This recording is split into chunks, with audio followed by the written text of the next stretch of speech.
Want to stop juggling spreadsheets, calendars, and a dozen apps just to run your rentals?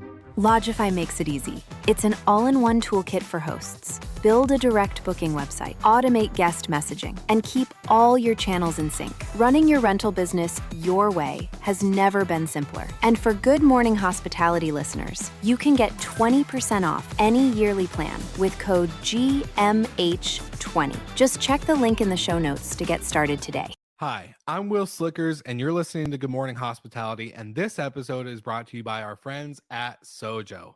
Now, you probably heard us talk about Sojo before, and why should you care about an amenity company? Well, I'm here to tell you that Sojo is more than just amenities. They're actually a software and tech company, and the byproduct of their software and tech is the amenity delivery and logistics. So just like how we went from tape charts to property management softwares, from Excel spreadsheets to dynamic pricing, now we're going from the shopping cart, digital or in person, to Sojo. You make turnover days suck a lot less by automating the bullshit that goes into turning over a vacation home. Get Sojo with the link in the show notes and make sure you get 30 days free by using our link directly. You won't regret it, so get Sojo. Welcome to Good Morning Hospitality, your one-stop shop for the latest news, noteworthy trends, and thought-provoking discussions across the industry. From hotels and short-term rentals to all things travel and hospitality, you'll find each episode equips you with the information that you need to start your week. Join us on Good Morning Hospitality every Monday, wherever you get your podcasts.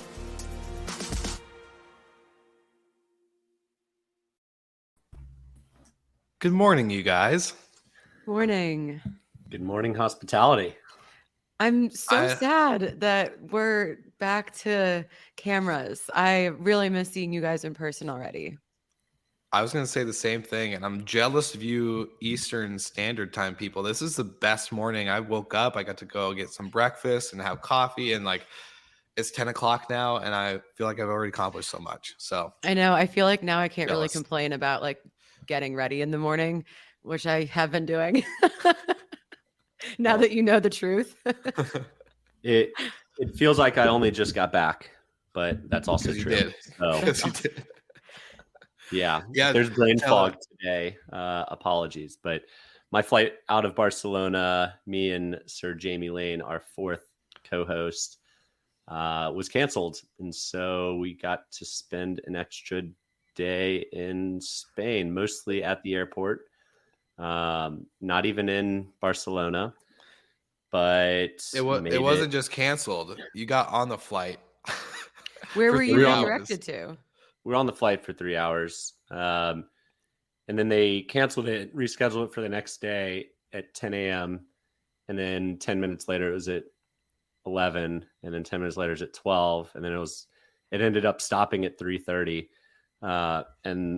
And I looked at Jamie and was like, nope, we're taking a different route home, buddy. I don't trust this one. Who knows if that one even took off, but we got on the 6:10, which means we woke up in the 2 o'clock hour. We were an hour away. Thanks, Delta. But yeah, I'll be on the phone with Delta today. So. Well, I had not quite as much of a adventure as you, but for anyone that was with us at Scale, I was saying that I was going to behave myself and go to bed early and not do because I had a 6 a.m. flight. And I did not. I did go from the bar, but I did go home and change and went to the airport. And so that was a real callback to some younger years. And actually the thing that was great not great in quotes, but one of the lounges in the Lisbon airport has little sleeping pods in it. So I was like, oh, this is perfect. So I did actually get to take a nap and then, slept for the 9-hour flight home. So it wasn't too bad, but the brain fog was for real. I was at my friend's baby shower the next day and I was just not present. You're brave for taking a nap in a pod at the airport after not sleeping. I would have probably I never set a woken lot. up. That would've I been set a like- lot of alarms, and then I forgot that when you fly through the States, they do like another. I had to go through passport control again, and Yeah. then also through like another set of security at the gate. So, yeah, I was a little rushed there at the end, but we made it. Yeah. Great times. Great times. I was home for 36, no, less, yeah, day and a half before I flew out again. So I'm in Orlando, made it back.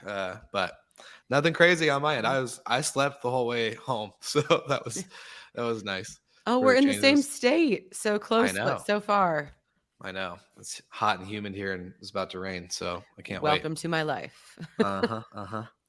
Well, are you guys ready? Because, okay, so to give some context for any of the listeners now or any of our live viewers, scale rentals in Barcelona, all about scaling. I think you had to have a certain amount of inventory or properties managed in order to attend, which was awesome because you knew immediately you're already talking to people in a very similar boat or situation, if not close to your similar boat and situation. But we got to have some cool experiences as a podcast with each other, and I'm like shocked that we're not like tired of each other yet. But we got to experience some really cool things. We got to meet a lot of our listeners in person, which was really surprising on it being a European conference and being like, people are like, oh, we listen to you at like 3 p.m. every day. And it's like, what? Crazy. Or not every day, every Monday. And it was just a really fun trip. So really wanted to say, I want to say thank you to Damien Sheridan and Jean Paulo, who invited us out there to put on the pod room and to record. Also to our sponsors, we had Safely, AutoHost, and Operto, who we got to do an awesome panel with. It was just a really good experience. And then I also need to say thank you to you two, not to be all sappy and whatnot, but thanks for putting up with me for being tired and sometimes a little grumpy after not getting enough food or sleep. So you really owe you guys a big one for putting up with that. Will It's Will was very funny.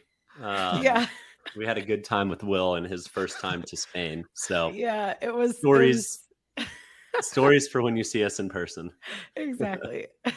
And for the end of this episode, for the audio version, not the live version, I'm putting our blooper 3-minute elevator episode, which you would probably, if you want to know a little bit of context, we got stuck in an elevator for like 30 minutes and Michael and Mark Simpson just left us in the apartment and just chilled. We were So, stranded. That's not the whole story.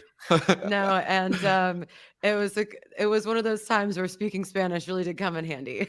seriously, without Brandy, we would have been screwed. So stay tuned to that at the end of the episode. But all right, so not to continue to ramble on, I know we want to jump into the conversation, but there's two things I want to mention. Again, without our sponsors at Sojo and TravelNet, this show would still be back a year ago where we're kind of chaotic and we had no real structure. So thankfully, we have sponsors who help us build structure around the content.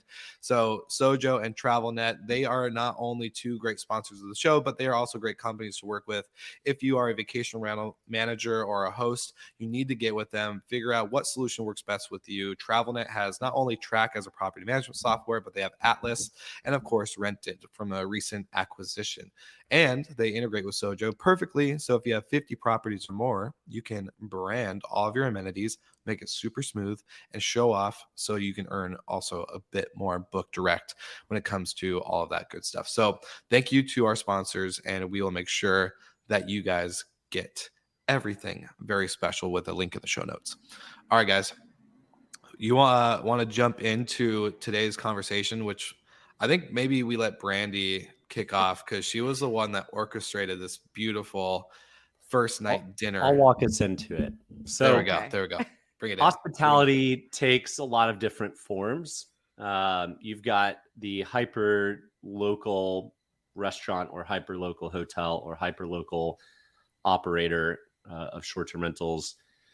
You've got 5, 6, or as Brian Chesky calls it sometimes, the 11-star experience. And then you've got kind of the experience that you didn't know you wanted to have, and you kind of fell into it and just had an excellent experience.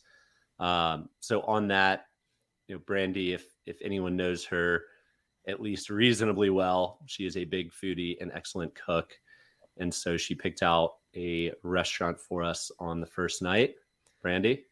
Sure. So, yeah, we wanted to do something special to commemorate kind of like where the podcast has, how far the podcast has come.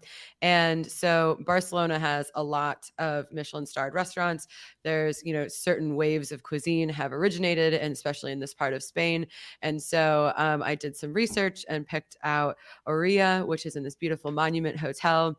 And so the whole thing is like theater from when you first walk in. So you have options of different courses, but basically you're getting, at minimum like a 10-course meal.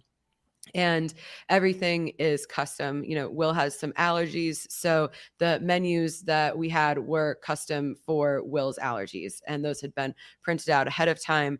The way that we are seated and the way that our glasses were arranged and the cocktails that we had, everything is placed very perfectly. And so I think when you go through that kind of experience, that level of cuisine and, those kind of restaurants are just another level. It's not just going to have a meal. Like everything is so precise. Even when Will and Michael got up at the same time and they folded their napkins at the same time. It was just very, very precise. But at the same time, like the staff was also really friendly. I've been to a lot of those kind of restaurants where sometimes you feel like this is a little too stuffy to even enjoy being there. And I think the sommelier and also our servers were like fun, and we got to talk to a lot of them. And so it was like you got that high level of attention and theater, but also it felt a little bit more relatable and it felt comfortable. Yeah, I think the staff kind of eased into it. They probably are told to try and be faceless at the beginning and then feel it out with the guests. But by the end of it, we got to know one of the guys that was Romanian living in Barcelona for the past 10 years and yada, yada. But the thing with places like that, they are all extremely well trained. They probably all went to school for hospitality. They're working in one of the top restaurants in one of the biggest cities in Europe. And, every detail, like Brandy said, was figured out, sorted. There wasn't any hesitation. There was no empty glasses. There was no, plate sitting empty in front of you for more than a minute. Yeah. It was all highly orchestrated, very well run, and they worked as an absolute team. The typical restaurant, there's one server, but these people would just like swarm to a table, do their theater, and then let you be. So there was no asking if you wanted this or that. They already knew it. It was fantastic. They anticipated what you wanted or needed, or that you didn't know you wanted or needed, and it was there. And they also were adaptable, which I thought was really interesting. So Will had this like really awesome oxtail ravioli that came instead of one of the seafood courses. And I was like, we're going to have one of those also. And so, I mean, these meals are structured very precisely. They have certain seatings, but they were like, very, willing to adapt. It wasn't even a question of, making that change. Yeah, so I thought that was great. And also just like the knowledge that they had was great. They bring out like the wine Bible, and I think I know more about wine like the average person, but certainly not enough to go through this like very detailed book full of Spanish wine. And I think the wine we got was fantastic. The cocktails were great. Like everything about it was, sometimes you can go to those restaurants and you walk away feeling like I could get $1 slice and a beer. And that was not the sentiment when we left. Yeah. Well, the profile that you gave him for the wine, I was like, yeah, like everything Brandy's saying right now sounds amazing. That's like the wine I would want. And every time I've tried to describe, like maybe I'm just a bad describer, or I just don't go to dinner with the right people and we get the wrong bottle of wine or whatever. But like when we got that first sip, it was like, whoa, this is exactly how I imagined it when I heard it. So I think just like being able to take that description or being able to describe it properly so that way we can imagine it was amazing to get it and not have it be something completely different of what we expected. Yeah, and I would liken that to kind of the Four Seasons or the Ritz-Carlton or the St. Regis types of properties, where when you go, you do expect a standard, and sometimes expectations don't meet reality. And that's the hard part about luxury, is the bar is set really high. You know that, if you check into a Ritz, the bed's going to be comfortable and the sheets are going to be high quality, and you're going to have plenty of towels and this and that, right? It's going to smell lovely in the lobby. I love nice hotels smells. But alternatively, the three of us and Mark Simpson were grabbing dinner before one of the evening events, and I'm with Mark. One of my favorite things to do is just wander a little bit and then go a street or two off the main road. And we landed on an excellent restaurant. Will, what was it called? El Doble. El Doble. And they did basically Asian fusion tapas. And, not to say it was the complete opposite experience of the Michelin restaurant, but it was very personable, and the owner, greeted us and told us the story of the property, and then went and walked her dog home and came back and, made sure that we had what we needed, and the food was, what we expected. And the food was amazing. I'm not gonna lie. For what I did eat, I was like, when I go back to Spain, I'm 100% going back to that restaurant. Like, it was unbelievable. It was a fantastic meal. And it basically highlights kind of the difference of what luxury short-term rentals and luxury hotels and great serviced short-term rentals can provide. You expect things with these luxury hotels. In short-term rentals, you don't always know what you're going to get in a new city. But when you find, if you get lucky or if you do your research, you can find those management companies or those hosts that, leave you telling their story onwards. I didn't remember the name of the restaurant, but I'd be able to remember the face of the owner, and the edamame hummus was unbelievable.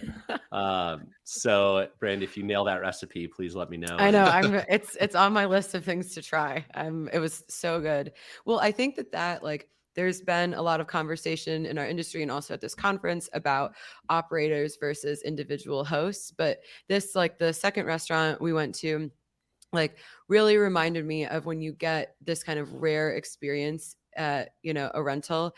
And I remember in early college days, we did a accidental private room in someone's house. We thought we were getting the whole apartment, and it was in Copenhagen, me and my friend, and it was just a room in this guy's house. And we were instantly like a little on edge, because like that doesn't seem great.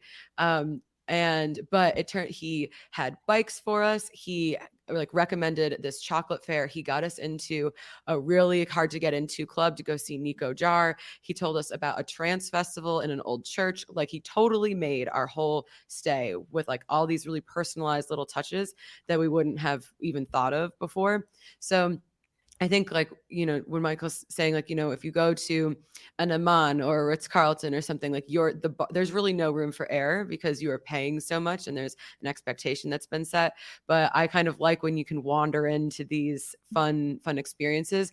And then though, on the flip side, and this is in, short-term rentals and in restaurants, you can wander into off the path restaurant and be like, this is terrible. And so you can have a host that doesn't have all of their things together and you don't have a great experience. And I think those are the ones that like are the kind of like clickbaity news ones that we see all the time.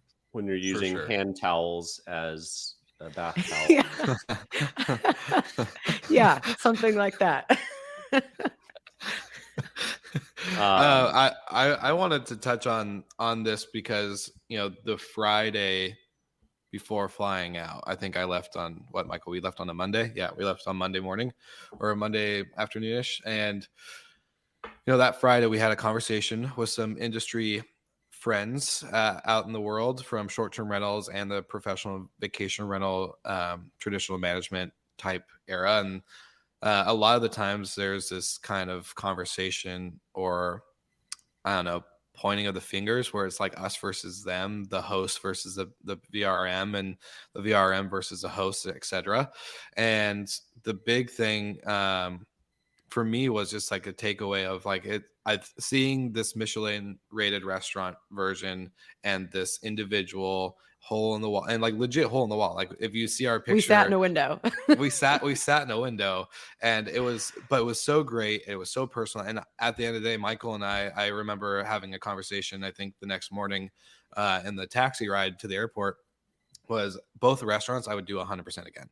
I think there was such a specialness to being immediately having our needs met with anticipation from the Michelin restaurant guys, then to like the relaxed comfort vibe of like the owner knew what she was doing. She knew her menu was curated specifically based off of her experiences living in Hong Kong and like all this other stuff. Like it was such a special moment that seeing that, you know, Michelin versus independent, I think bringing it back to short-term rentals in that conversation of vacation rentals versus STR hosts is that they can live in harmony in a lot of great ways. And there doesn't need to be a us versus them type mentality. It's really a, how do we continue to create a standardization with the personalization, which is really hard. And like, I don't really know the answer to it, but just to see that restaurant world correlate to the recent conversation had the week before was really inspiring for me. I actually took a lot of notes on kind of like, how would this look moving forward for vacation rentals? But obviously maybe that's a conversation for another episode in the future. But yeah, it was really inspiring to see how we can kind of correlate the two different segments of hospitality and bring it into where our listeners and our audience currently is today. Yeah, I think one of the things that we also have to acknowledge about those higher end restaurants where there is all sorts of theater, and the same goes for those kinds of hotels, is the cost. I mean, not only you pay your cost as a guest, but also the cost of running those operations. They're incredibly personnel heavy. You know, like you looked at that restaurant and there's just like so many people. Same thing at those kinds of hotels. There's someone that is specializing in all sorts of little things. You have an overabundance of staff, you know, and so those you can't have, that can't be necessarily like the norm. And, you know, you realize that those experiences are only available to certain people, because we're certainly not going to spend that amount on dinner every day. Every night. Every night. If you're paying well, I'm happy to go. But so I think that, you know, it's kind of like there's all, like, to your point, like all of these things can live together. It's not a zero sum game. And you do, like, you know, some of these experiences are not available to everyone. And then some experiences aren't for everyone. Like if you're super, like, if you really prize like or prioritize luxury and comfort, then maybe going to that the quirky host where you're going to be like, you know, interacting with them and stuff, like maybe that's not your vibe, you know, but then you can go to the Ritz and that have exactly what you want. I think it also highlights there's people who are naturally good at hospitality, and there's people that have to be trained in hospitality. Mm-hmm. And then there's people that are neither. And if you fall in the neither camp, do something about it. Hire someone who's great at hospitality. Go take some classes on, you know, at your local university or whatever. Make sure you attend industry events to learn about the human aspect of it. Because I think that piece is often missing in short-term rentals, is the human aspect, the human touch. Mm-hmm. Hotels are great at it sometimes. Restaurants are great at it sometimes, but you know it when you see it. And those are the places you keep returning back to and you tell your friends about. And maybe I'm biased here, but you also remember the stories that these folks share with you. Mm-hmm. You might not remember the name of the company or the property you stayed at, but you certainly will remember the host or your interactions, especially both positive and negative interactions. Yeah. I'm a Delta loyalist, but I had a terrible route with Delta the past couple of days. Don't worry, Delta, I'm not leaving you yet. Let's see how you respond. But I mean, all in all, we are in hospitality. It is more than just heads and beds. When you do that, you can build a great personal brand, a great professional brand, and that's what sets the best companies apart. Yeah. Ritz-Carlton built a reputation by doing everything they could, saying yes to every guest's needs and anticipating it. Yeah, on the flight here, I was listening, and this is the last comment I'll make on this. I know there's one other question I want to ask you guys going into scale, but on the way here, I was listening to a book called Unreasonable Hospitality, and it's written by I think the author's, I know his first name's Will. I don't know how to pronounce his last name. So it's written by a guy named Will, and not just a guy, but he actually worked for Danny Myers back in the day, and there was a specific chapter that I was listening to on him talking about taking over as a GM at this newest restaurant that was going to be like the fancy of fancy. It was going to set the new standard, and they had to find the chef to fit the building, and they couldn't really go ahead. I know who it is. It's 11 Madison Park. Yes, exactly. That's the one. It was like I was kind of tired, so I was in and out. But he was talking about, like, so many times, and especially in these well-trained fans, like these Michelin rated places, some of these chefs are in this industry and getting trained, since they're 14, and working their way up. So that's all they know. They don't know like the hole in the wall type experience, and having that mindset of it was always the kitchen against the front of house, and their mindset going into it is once they found the chef and he was becoming the new GM, they had a heart-to-heart kind of sit down and say, if we're going to do this, unless we go this route of joining as a team, partnering together, not being front of house versus kitchen, then we shouldn't start this relationship. And I think that was super important. Just again, kind of coming back to the conversation of short-term rentals and vacation rental hotel kind of conversation, is that I really pointing in like the partnership aspect. It's not us versus them, and that kind of mentality. And the more we focus on bringing these two worlds together, it's going to be way more beneficial for all included. That's kind of just my thought on that. But my question to you two, outside of our Michelin rated experience and our hole in the wall end of trip experience, which were both great, what was one of your favorite parts of scale? And like out of the people that we've talked to and got to interview and got to, maybe if we attended a panel or if we were on a panel, because I know we got to do that the first day, there's so many little takeaways. I just know that there's two main ones for me, and one of them was the Michelin one, and would love to hear any kind of closing notes from you guys. Okay, sure. So I just really loved getting to meet the European operators and vendors that I normally don't get to interact with as much over here. At all of the kind of North American conferences, it is a lot of the same people, obviously, like that's where we all live. So it was just really great getting to, know different people, getting to know people I've met just a little bit better. It's also funny. There's people that I'm like, do I know you, or have I just seen you on LinkedIn? And I got to actually like meet and talk to a lot of those people, and just I was, again, it sounds a little cheesy or cliche, but I just love our industry so much, and I really enjoyed all these conversations I got to have, and realizing, especially talking with different operators, that like we're all dealing with the same problems, and maybe at different levels, but this is a tough business to be in, but I'm glad that we're all in this, because I think we have some really smart and creative people, and it was just I don't know, like a real joy to get to know them better. Yeah, there is definitely a support group in the industry for one another. From a high level, it was amazing in Europe. You might be sitting next to someone with 800 units and you've never heard of them. That person in America would be beating their chest and bragging about it a lot. So there's definitely some more humble pie in Europe than there is in the States.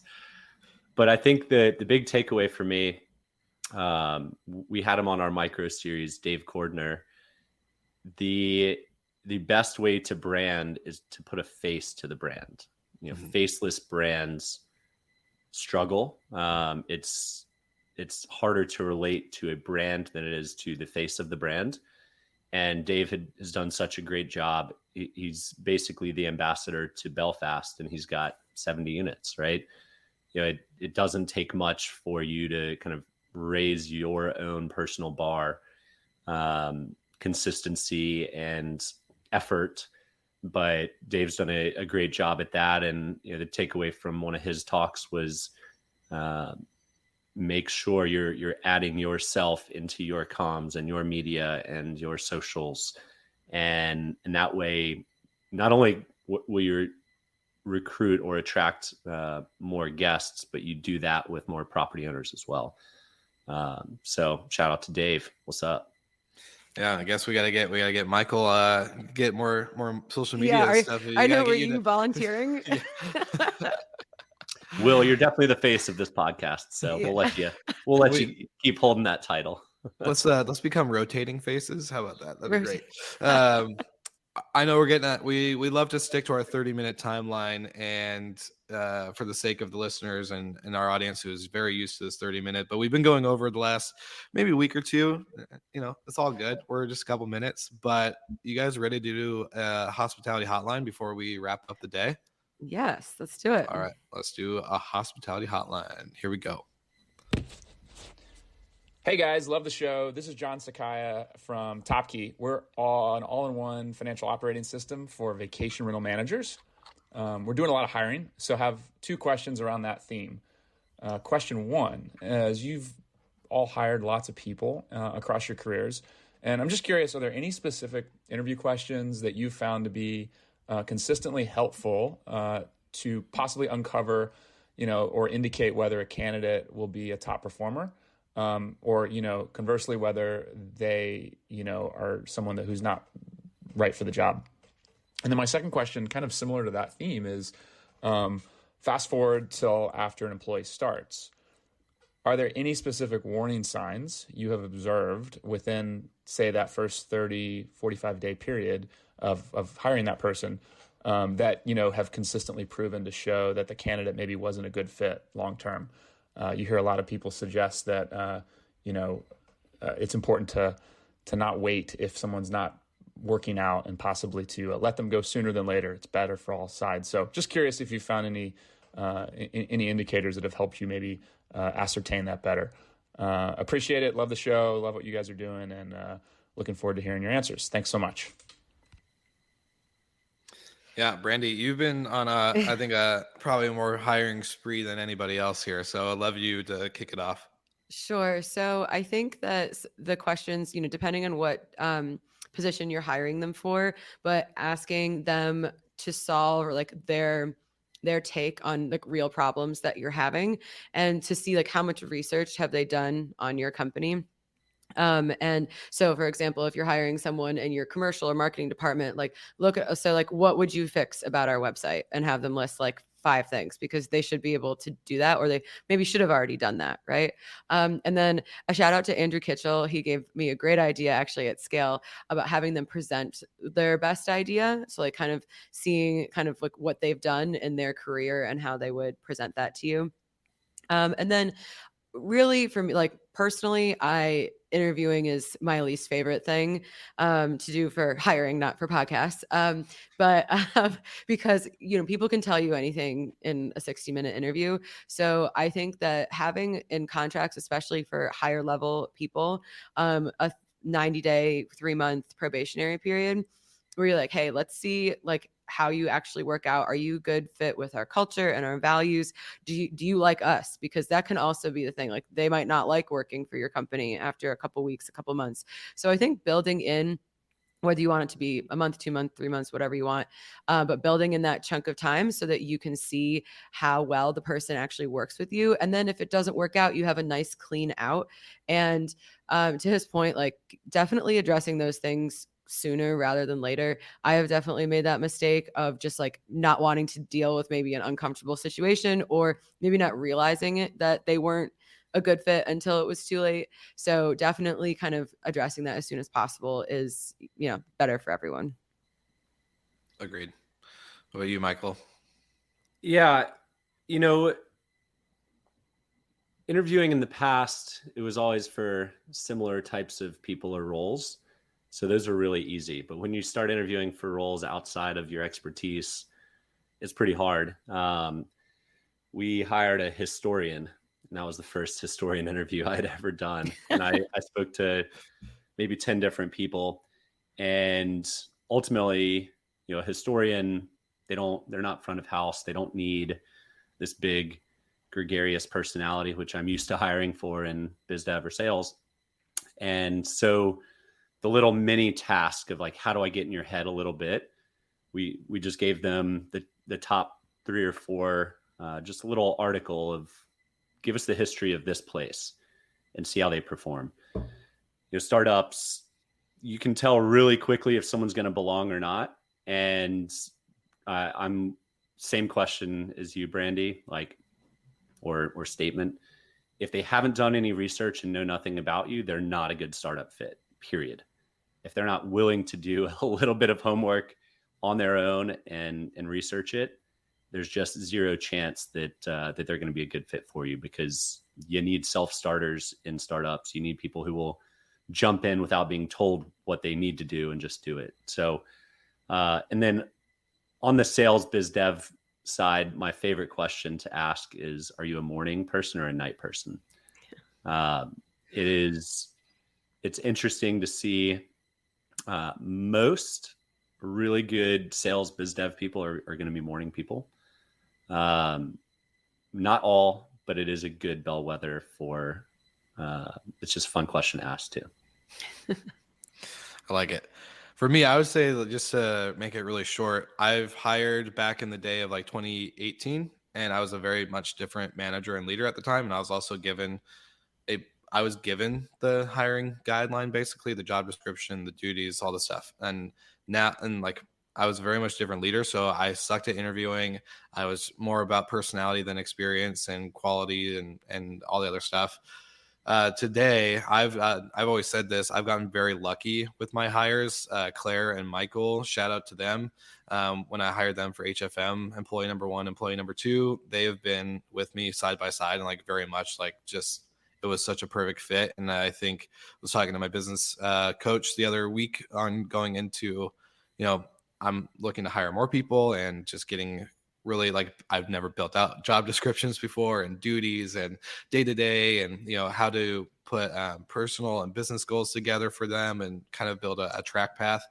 And, I was talking about a struggle I had with a personal assistant that I hired, and it just wasn't a good fit and all this other stuff.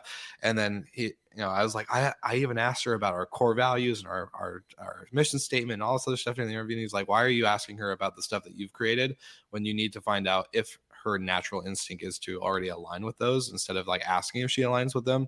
And so that for me was like a really big takeaway, just on maybe not with like description and performance, but making sure that for me, culture is the biggest thing. Claire, Michael, myself, and now Kelsey, who's our 4th team member, really are like a tight knit clique, like not clique, but community and group. So bringing everybody else into that's really important for us, and making sure that culture and quality and personality fits really, really there is super important. So obviously very different times and very different hiring phases, but yeah. It's a lot easier to do one at a time than when you're hiring 10, 15 at a time. So for sure. Awesome. Yeah. Well, awesome, guys. I miss your faces in person. I know. It's gonna be sad to think that it's gonna be forever until we see each other again, but it will happen. You want to give us? Will. I know. Unless we just move to Spain together. Just kidding. That won't happen for me. I'm actively trying to move to Spain. So. Yeah, thanks. And we'll see how that goes next week. Just kidding. But for all of our listeners right now, if you're still here, thank you so much for tuning in. And just to give you a heads up for who's coming on to the show next week, we have Luca Zambello, who is the CEO and founder of Journey. We're going to have him talking about their new AI platform and what they've been building in the last year or so behind the scenes, and how they've launched it, and what they see the future of hospitality from hotels and short-term rentals. So excited to have Luca on, and to see you guys, of course, again next week. Any thoughts for the listeners? That just to stay tuned for go back and listen to this in the podcast version, so you can hear the live from the lift segment. live from the lift. Let's not make that a segment that reoccurs. I would love it for my anxiety attack not to happen again. That'd be good. Awesome. Well, Michael, what about you? You look like you had a thought to say. All good, man. Okay. All right, everybody. Thank you so much for tuning in. Make sure you like and subscribe, share, send it to your mom. Make sure that your grandma and grandpa all listen to the show, everybody and above. And we'll see you guys all again next week.